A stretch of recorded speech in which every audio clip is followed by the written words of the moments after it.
नमस्कार, मैं हूं सुमित अवस्थी। इंडिया चाहता है में आप सबका स्वागत है। आज करीब एक हफ्ते के बाद आपसे मुलाकात हो रही है। उम्मीद है कि आप लोग स्वस्थ होंगे। अग्निपथ योजना के ऐलान के आज 7 दिन पूरे हो गए हैं। जब से अग्निपथ योजना का ऐलान हुआ तब से देश में हंगामा मचा हुआ है। कहीं ट्रेन जलाई गई, कहीं पत्थरबाजी हुई, कहीं हंगामा हुआ। आज कहीं आगजनी तो नहीं हुई, लेकिन आज भी नौजवानों के दिल में सवालों की आग जरूर धधक रही है। सरकार की तमाम कोशिशों और सुधारों के ऐलान के बावजूद देश के नौजवान पूरी तरीके से मानने को अभी भी तैयार नहीं दिखते हैं। आखिर क्यों? आज मैं आपको दिखाऊंगा कि बेरोजगारी की समस्या ने कैसे सरकार की अग्निपथ की महत्वाकांक्षी योजना को विवादों में खड़ा कर दिया है। मैं आज आपको यह भी दिखाऊंगा कि क्या अग्निपथ योजना में बार बार के सुधार के बाद नौजवानों का गुस्सा ठंडा होगा।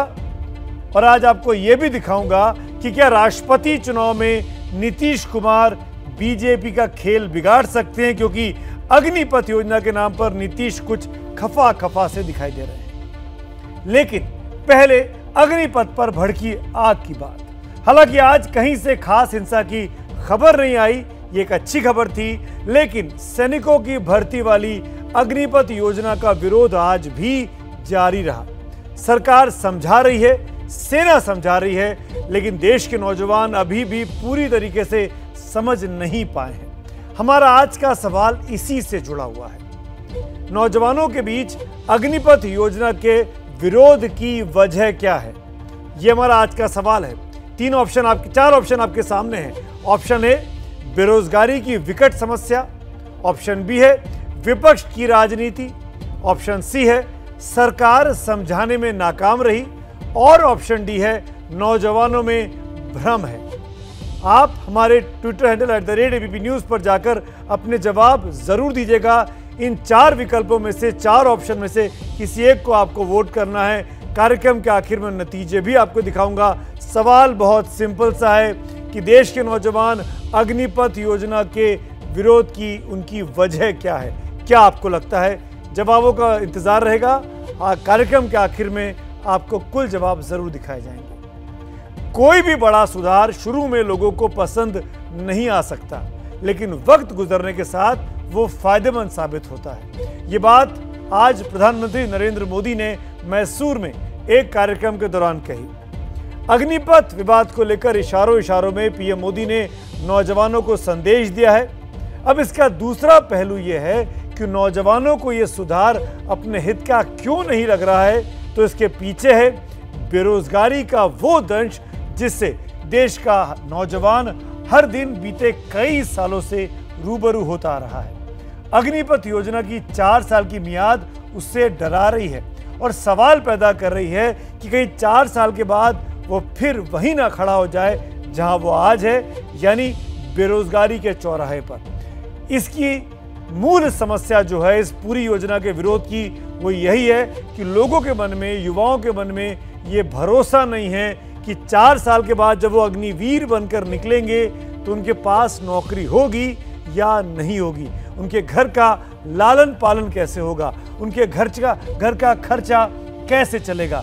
इन्हीं तमाम सवालों के जवाब तलाशती हुई हमारी ये एक्सक्लूसिव रिपोर्ट आपके सामने पेश है।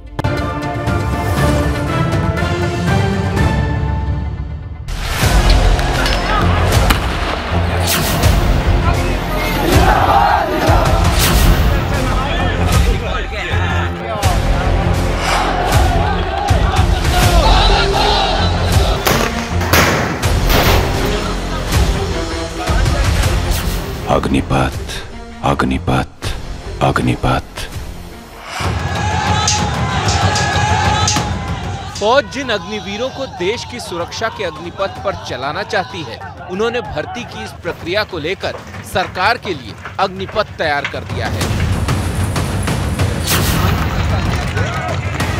हिंसा, आगजनी, तोड़फोड़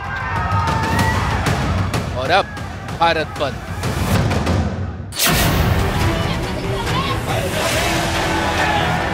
फौज का हिस्सा बनना गर्व की बात है, फिर ये युवक क्यों सड़कों पर हैं? आखिर क्यों? 5 साल से रेगुलर दौड़ते हैं। सरकार को कहा, सरकार को इसका कोई नहीं, 1 मिनट का किया फैसला लिया और चेंज कर दिया। दोनों के मान रहे हैं, ये सोच समझ के थोड़ा सोचते हम लोग के बारे में तो जल्द से फैसला नहीं लेते। उसमें जाने के मतलब अंदर से जो है ना टूट चुका है। ये उन टूटे हुए सपनों की आवाज है जो दिन रात एक ही सपना देख रहे थे, सपना फौज में शामिल होने का, और इसके लिए वो बिना नागा पसीना बहा रहे थे। लेकिन अब भविष्य की चिंता इन्हें परेशान कर रही है। 12 लाख रुपए लेके हम क्या करेंगे? 12 लाख में एगो ऑटो नहीं मिलेगी आने वाले समय में। मेरे छोटे छोटे 2 बहन हैं, उसका क्या हाल होगा? उसका दहेज साइड से चाहिए या फ्रंट से चाहिए? दहेज चाहिए। 12 लाख से क्या होगा? पूरा करियर बर्बाद करते, हम लोग कुछ नहीं कर सकते, कुछ नहीं, आपको बता रहे ना, कुछ नहीं कर सकते हैं, कुछ काम नहीं सीखे हैं। जाके दौड़ेंगे अग्निवीर से आके हम लोग सिवान में बेलचा उठा के रोड ढलाई करेंगे। 4 साल बाद क्या मजदूरी करेंगे? 4 साल नौकरी करी, उसके बाद आके हम क्या करेंगे? मजदूरी या यहाँ पे सड़क पे गोलगप्पे लगाएंगे। अभी जो उससे पहले जो नौकरी चल रही बीएसएफ वालों की, यही पूरी नहीं हो रही, ये सरकार कहाँ से पूरी करेगी इनकी? अगर वे करना भी चाह रहे तो ऐसा तो होना चाहिए बाद में हमारी पेंशन हो। हमें सिर्फ नौकरी चाहिए पूरी, और ये हम बिल्कुल नहीं चाहेगा। 4 साल बाद क्या? हम 4 साल के लिए करने के तैयार है, मरने के लिए तैयार है। अंदर देशभक्ति बहुत था, अभी भी कुछ बचा है लेकिन बहुत कम हो गया। ये देख के बिहार सरकार लिख कर दे कि हम 4 साल के बाद आपको यहाँ जॉब देंगे। क्या सरकार गारंटी लेगी? कई फैसले, कई रिफॉर्म तात्कालिक रूप से अप्रिय लग सकते हैं, लेकिन समय के साथ उन रिफॉर्म का लाभ आज देश अनुभव करता है। बिहार हो, यूपी हो या फिर कोई और सूबा, युवाओं का सवाल एक ही है, 4 साल बाद क्या? और इस सवाल के पीछे है वो समस्या जो युवाओं और उनके परिवार को दिन रात परेशान करती है। समस्या रोजगार की, बढ़ती बेरोजगारी की, क्योंकि हर 100 में 7-8 नौजवान बेरोजगार हैं। आंदोलन हुआ तो तमाम राज्य सरकारों से लेकर केंद्रीय मंत्रालय तक अग्निवीरों के लिए नौकरियों का वादा करने लगे। उत्तर प्रदेश सरकार ने, मध्य प्रदेश सरकार ने, उत्तराखंड सरकार ने और तमाम अन्य राज्य सरकारों ने कहा कि ये अग्निवीर जब आएंगे 4 साल के बाद तो इन्हें उत्तर प्रदेश पुलिस के साथ साथ अन्य सेवाओं में हम भी प्राथमिकता देंगे। लेकिन आलम यह है कि केंद्र सरकार के अलग अलग विभागों में ही 2020 तक 9 लाख पद खाली थे। अर्धसैनिक बलों में 1,11,000 से ज्यादा पदों पर भर्ती नहीं हुई है। राज्य सरकार में नौकरी निकलती है तो कभी पर्चा लीक हो जाता है, तो कभी कानूनी प्रक्रिया में नियुक्ति अटक जाती है, तो ज्यादातर नौकरियां निकलती ही नहीं। युवाओं की यही चिंता है। आज मान लीजिए मैं 4 साल बाद आ भी गया वहाँ से वापस ज्वाइन करके, तो मुझे अगले 3-4 साल और इंतज़ार करना पड़ेगा पुलिस के लिए, भर्ती के लिए, उसके लिए। उस 3-4 साल में मैं क्या करूँगा? बहुत ही हर किसी पे एक प्रेशर होगा। मुझे ये कहना है कि जो 4 साल बाद युवा आएगा, ये कह रहे हैं कि बीएसएफ, सीआरपीएफ वगैरह वगैरह, ठीक है, डेड, तो इसमें कह रहे हैं कि 10% कोटा मिलेगा। अगर सेना को जाना होता तो वे डायरेक्ट जाएंगे, घूम के थोड़ी जाएंगे। मान लो कोई गरीब है, उस पर ना तो घर है, 11 लाख में घर खरीदेगा या अपनी शादी करेगा। तो सारा खेल रोजगार का है, क्योंकि उनसे नौजवानों का भविष्य और उनके सपने जुड़े हैं। सरकार कह रही है कि वो जवानों की औसत उम्र घटाना चाहती है और इसका मकसद अपनी सेना को ज्यादा चुस्त दुरुस्त और ज्यादा जवान बनाना है। और नौजवान चाहते हैं कि एक बार सेना में गए तो वहीं से रिटायर होकर निकले। दूसरे देशों की तुलना में देखें तो भारत में सैनिकों की औसत उम्र 33 साल बताई जाती है, जबकि अमेरिका में ये 28 साल है और इंग्लैंड में ये 30 साल है। सेना को यंग और चुस्त बनाने की बात 1985 में उठी थी, लेकिन करगिल युद्ध के बाद इस पर काफी गंभीरता से विचार हुआ। करगिल रिव्यू कमेटी की रिपोर्ट थी कि सेना को हर वक्त जवान और चुस्त दुरुस्त ही होना चाहिए और इसके लिए जरूरी है कि सैनिकों की रिटायरमेंट की उम्र कम हो। और उसी कड़ी में ही ये अग्निपथ योजना आई है और इसमें अग्निवीरों के लिए नए प्रावधान किए गए हैं। लेकिन देश के युवा कुछ और मांग रहे हैं। सरकार ने बीते एक हफ्ते में जब से इस योजना की घोषणा की, करीब 6 से 7 सुझाव या संशोधन करके इन युवाओं को समझाने की, मनाने की कोशिश की है। आज उस कोशिश का नतीजा तो ये निकला कि उपद्रव नहीं दिखाई दिया, हिंसा नहीं दिखाई दी, लेकिन आज भी जवानों के मन में, नौजवानों के मन में कई सवाल धधक रहे हैं। क्यों है ये सवाल? क्यों देश का युवा कुछ और मांग रहा है? युवा मांगे मोर, देखिए ये खास रिपोर्ट।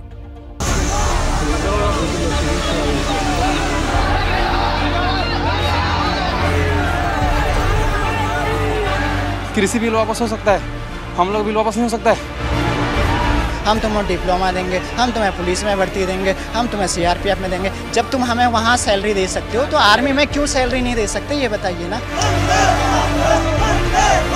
यहाँ ग्रेजुएट को जॉब नहीं, इन्हें कहाँ से जॉब मिलेगी यार, इतना अनएम्प्लॉयमेंट है इंडिया में।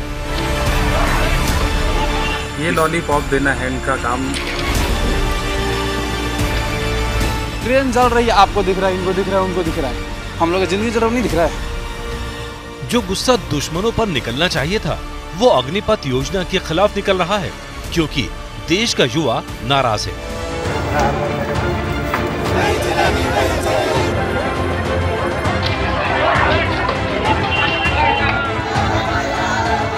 14 जून के बाद से देश भर में हिंसा हुई तो सरकार एक्शन मोड में दिखी। आग और न भड़के, इसीलिए 7 दिनों में 7 से ज्यादा ऐलान किए गए।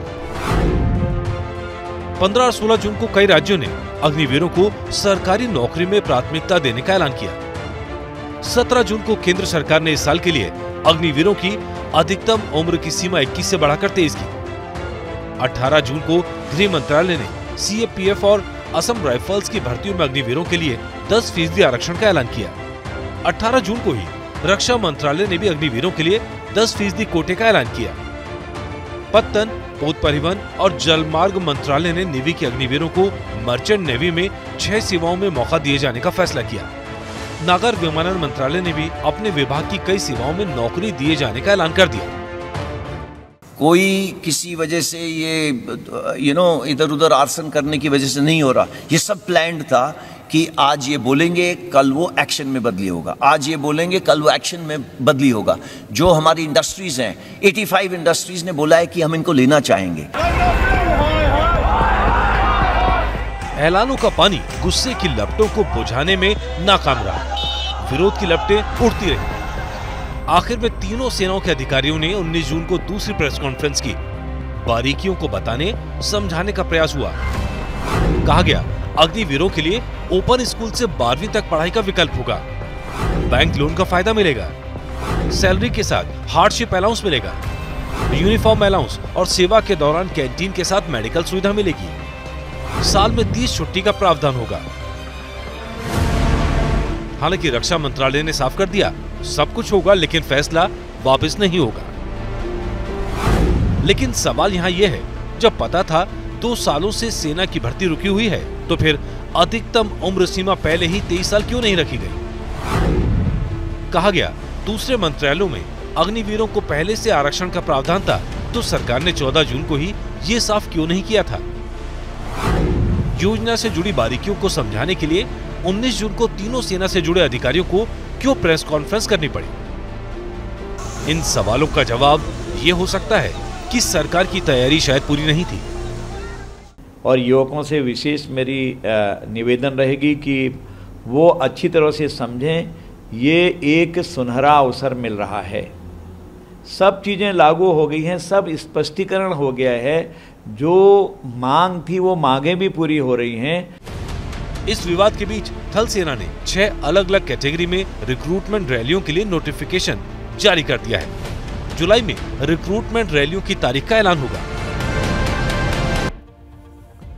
ये युवा मांगे मोर। आपने देखा कि 7वें दिन आते आते नौजवानों को लुभाने की भरपूर कोशिश की गई, लेकिन नौजवान भी अपनी बात पर अड़े हुए हैं। आखिर अग्निवीर बनने से वो क्यों हिचक रहे हैं? अब जरा इसको समझिए। आंदोलन करने वाले नौजवान सेना में स्थायी नौकरी चाहते हैं, लेकिन सेना ने तय किया है कि वो 4 साल की ही नौकरी होगी। उसमें केवल 25% तक जवानों को ही परमानेंट होने वाली पुरानी स्कीम में जाने का मौका मिलेगा।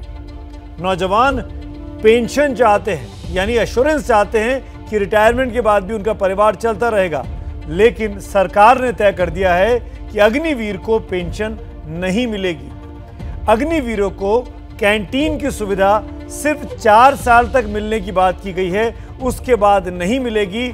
जबकि आम सैनिक जब रिटायर होता है करीब 20, 25, 30 साल की नौकरी के बाद, तो आजीवन उसको कैंटीन की सुविधा मिलती है। वैसे ही मेडिकल की सुविधा भी नौकरी के 4 साल के दौरान ही मिलेगी, उसके बाद नहीं मिलेगी। जबकि आम सैनिकों को, अफसरों को ये मिलती है। पहले सैनिकों को साल में 90 दिन की छुट्टियां मिलती थी, लेकिन 4 साल वाले अग्निवीरों को 30 दिन की छुट्टियां ही मिलेंगी। और अगर इस दौरान कोई अग्निवीर जवान शहीद हो गया तो उसे भी पेंशन नहीं मिलेगी, बल्कि सिर्फ 1 करोड़ रुपए उसके परिवार को दिए जाएंगे। वैसे ही किसी अग्निवीर को दिव्यांग होने पर पेंशन नहीं मिलेगी, बल्कि दिव्यांगता के आधार पर 15 से 44 लाख रुपए की एकमुश्त राशि मिल जाएगी। सेना में जवान ज्यादा हैं, ऑफिसर्स कम। आर्मी में करीब 43,000 ऑफिसर हैं और जवान 11 लाख से भी ज्यादा। वो जवान ही हैं जो आगे बढ़कर सरहदों पर लड़ते हैं। उनका हुनर, उनका साहस और उनका कौशल ही जीत भारतीय सेना को दिलाता आया है।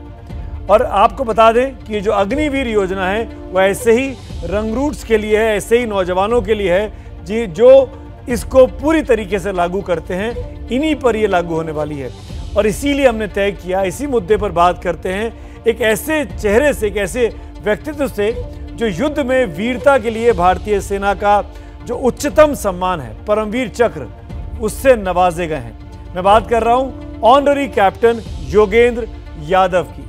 आपको बता दूं कि करगिल युद्ध में टाइगर हिल्स को फतह करने के लिए कैप्टन यादव ने दुश्मनों की 17 गोलियों को अपने शरीर पर झेला था और इस पराक्रम के लिए परमवीर चक्र से नवाजे जाने वाले वो देश के सबसे युवा सैनिक हैं। वही कैप्टन योगेंद्र यादव मेरे साथ हैं। हमने कुछ देर पहले इस बातचीत को उनके साथ रिकॉर्ड किया है। कैप्टन यादव से मेरा पहला सवाल यही था, यही पूछना चाहा कि आप अग्निपथ योजना को जो सरकार ने 1 हफ्ते पहले लागू करने की घोषणा की है, उसको आप किस नज़र से देखते हैं?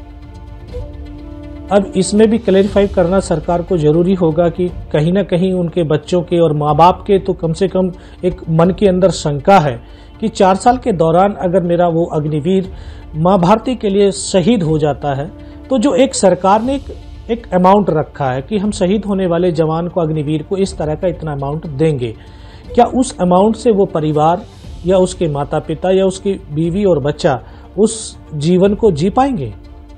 उनके लिए मेरी मांग है सरकार से कि उनके लिए कम से कम पेंशन का प्रावधान होना चाहिए। दूसरी एक और मेरी जो है सरकार से और एक और प्रार्थना है, उनको मांग है कि लड़ाई लड़ेगा जवान, जब जाएगा उसमें जोश है, जुनून है, माँ भारती के लिए अपने आप को समर्पण की भावना है, तभी तो वो सेना के अंदर, चाहे वो 2 साल या 3 साल या 4 साल के लिए आ रहा है, लेकिन उसके अंदर देशभक्ति और राष्ट्र प्रेम भरा हुआ है।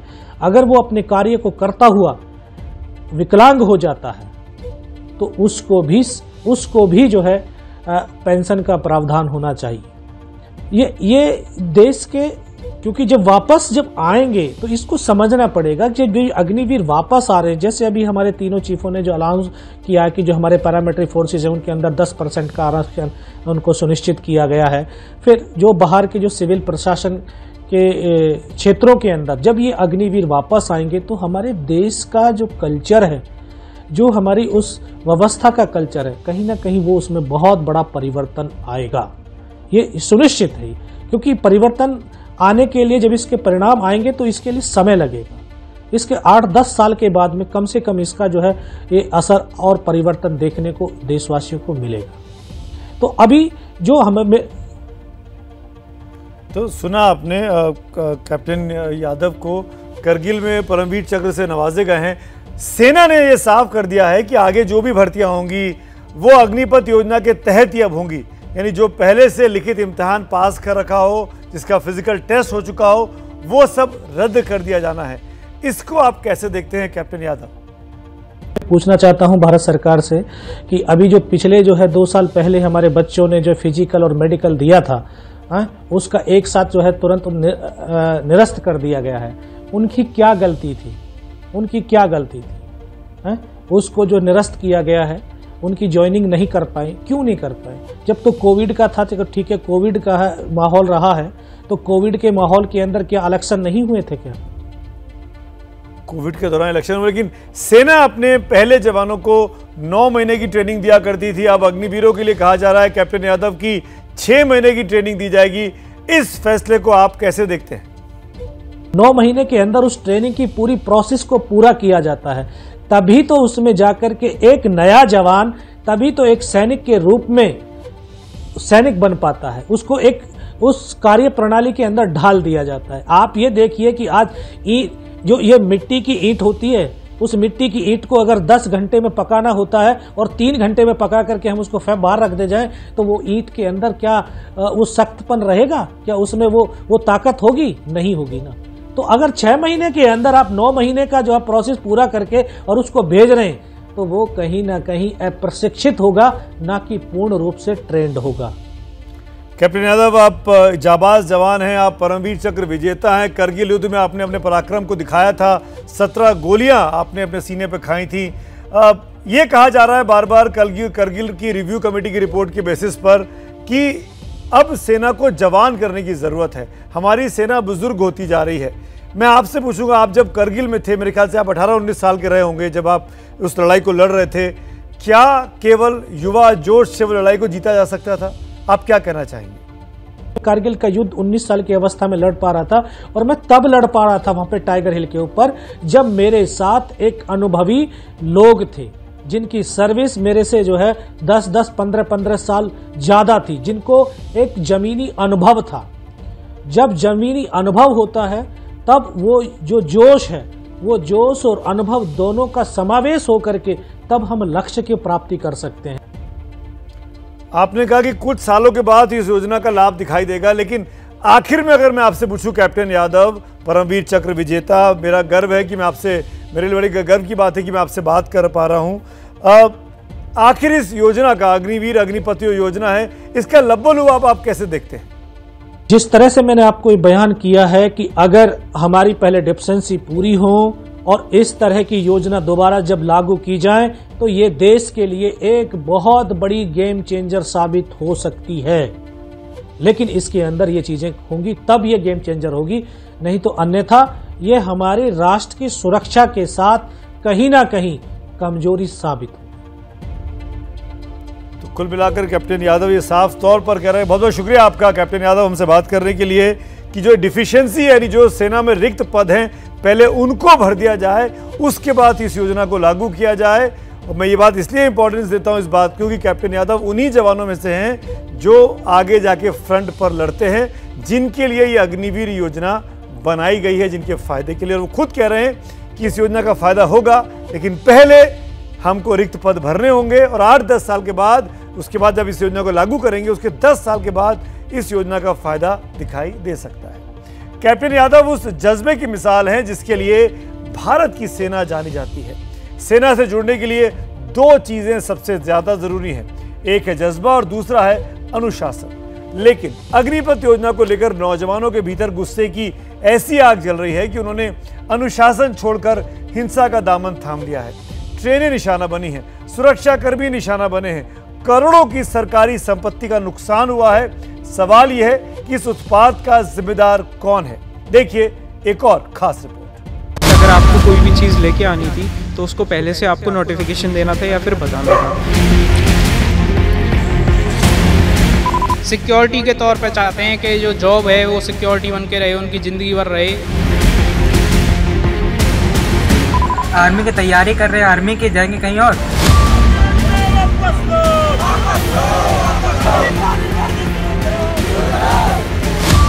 अग्निपथ योजना लागू हुई, बरसों से ट्रेनिंग कर रहे नौजवानों को झटका लगा और फिर